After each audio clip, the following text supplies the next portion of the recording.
الله الرحمن الرحيم الحمد لله رب العالمين والصلاة والسلام على سيد الأنبياء والمرسلين وعلى آله وأصحابه أجمعين أما بعد فأعوذ بالله من الشيطان الرجيم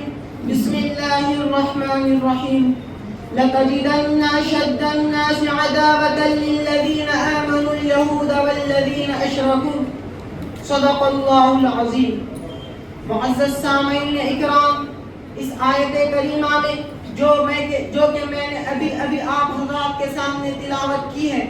یہود و مشرکین کی فکری عداوت و نفرت اور بغض و عناد کو بیان کیا گیا ہے کہ ان کی طبیعت کا بگاڑ اور کفر و شرک سے پیدا ہونے والی قساوت و شقاوت کسی بھی حالت میں اسلام کو گوارا نہیں کر سکتی.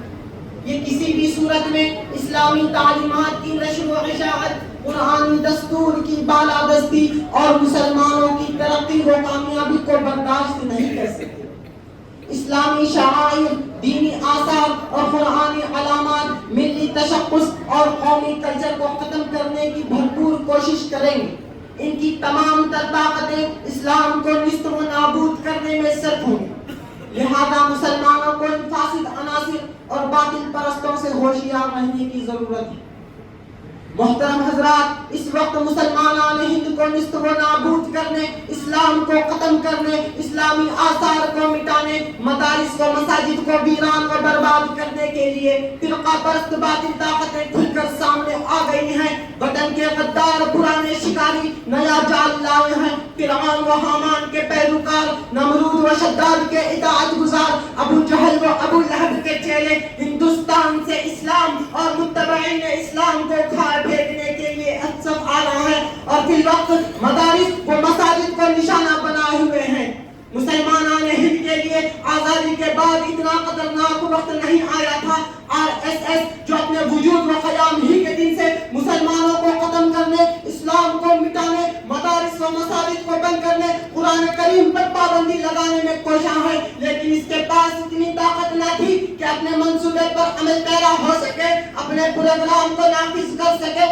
لیکن یاد رکھو، اس کی کوشش و سازش کا سلسلہ اب بھی جاری ہے. میں آپ لوگوں کو مخاطب کرتے کہتا ہوں کہ اسلام کے سپاہیوں، دین کے محافظوں، اپنی اسلامی عظمت کا ثبوت دو، اپنے بلند عزائم کا اظہار کرو اور ببانگ دہل کہو کہ ہم اس ملک میں، اس وطن میں جس کو ہمارے اسلاف نے اپنے خون و جگر سے سینچا ہے، جہاں کا ذرہ ذرہ ہمارے اسلاف کے قدموں کو پہچانتا ہے، ہم اس وطن میں یعنی ہمارے آبائی وطن میں اپنی مساجد ہی نہیں بلکہ اپنی اذانوں کے ساتھ رہیں گے، اپنی نمازوں کے ساتھ رہیں گے، اپنے تہجد اشراق کے ساتھ رہیں گے، رسول اللہ صلی اللہ علیہ وسلم کی شریعت اور ان کی ایک سنت کے ساتھ رہیں گے، اپنے ملی تشخص اور اپنے پرسنل لا کے ساتھ رہیں گے. سنت رسول سے بال برابر بھی ہٹنا ہم کو گوارا نہیں، ایک سنت کو ترک کرنا ہم کو گوارا نہیں. اگر تم نے ہمارے مساجد و مدارس پر کرچی نگاہ ڈالی اور ان کی طرف ناپاک ہاتھ بڑھایا تو یاد رکھنا ہم تمہاری آنکھیں نکال لیں گے، تمہارے ہاتھوں کو توڑ دیں گے. تم کو کس نے اختیار دیا ہے کہ ہمارے ایمان و عقیدے کی تشریح کرو، ہمارے پرسنل لا کی توضیح کرو، ہمارے مساجد کی حل بتاؤ؟ تم کون ہوتے ہو ہمارے دین و عقیدے میں دخل دینے والے؟ جبکہ تم باطل پر رہ کر اس سے الگ ہونے کو تیار نہیں، تو پھر تم نے یہ کیسے سوچ لیا کہ ہم حق پر رہ کر اپنے مراکز کو چھوڑ دیں گے اور تمہاری مرضی سے بنائیں گے، تمہاری اجازت سے تعمیر کریں گے؟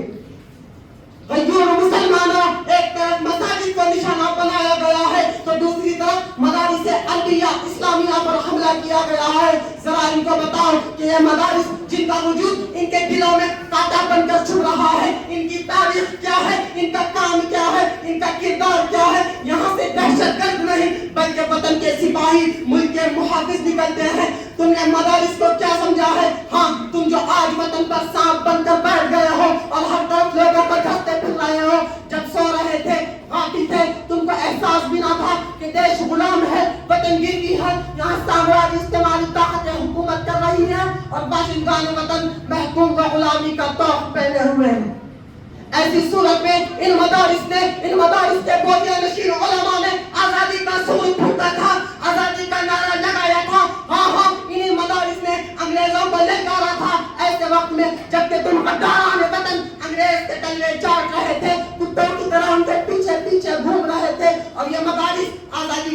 بجا رہے تھے، سوئی قوم کو جگا رہے تھے، اور اب تمہارا کینہ، تمہارا حسد، تمہارا بغض اس انتہا کو پہنچا ہے کہ ان مدارس عربیہ کو دہشت گردوں کا اڈا کہتے ہو، بلکہ ان مدارس سے شیخ الہند، امام الہند پیدا ہوئے، ان مدارس سے مجاہد ملت پیدا ہوئے، ان مدارس سے مجاہدین اسلام اور پاسبان وطن پیدا ہوئے، جنہوں نے سرپروشی کی شمع جلائی، وطن دوستی کا راگ الاپا تھا، عدالت میں کفن بردوش گئے تھے اور اعلان جہاد کیا تھا، ملک کو آزاد کرایا تھا۔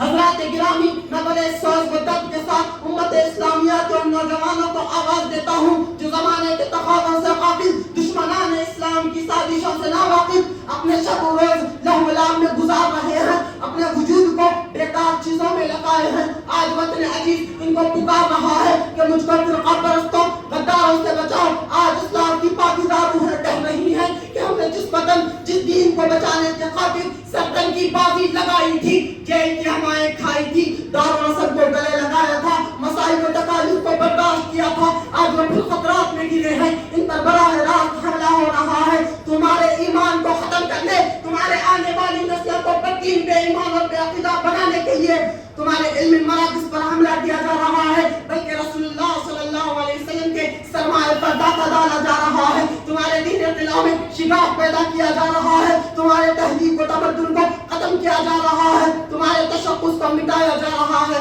جہاں سے اخلاق کی روشنی پھیلتی ہے، جہاں سے دینی غذا ملتی ہے، جہاں سے اخلاق و کردار سمجھتے ہیں، جہاں پر آدمیت و انسانیت کا درس ملتا ہے، ان مدارس پر آج ایس ایس اور اس کی ذیلی تنظیمیں حملہ آور ہیں، تو تم اب غفلت کی زندگی چھوڑو اور اپنے اسلاف کے میراث کی حفاظت کرو۔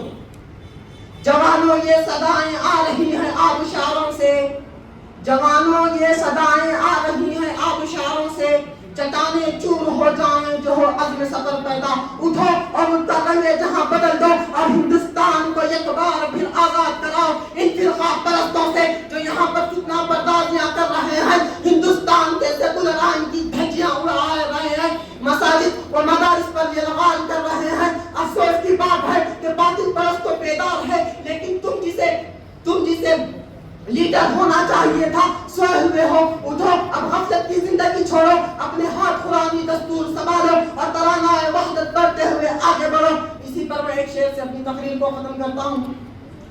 بتوں کے شہر میں جا کر خدا کا نام لکھ دینا، بتوں کے شہر میں جا کر خدا کا نام لکھ دینا، جہاں پر کفر لکھا ہو وہاں پر اسلام لکھ دینا، اگر وہ صلح کے پھولوں کو پیروں سے کچل ڈالے، اگر وہ صلح کے پھولوں کو پیروں سے کچل ڈالے تو ہر شاخ گل پہ قدر عام لکھ دینا۔ واخر دعوانا الحمدللہ۔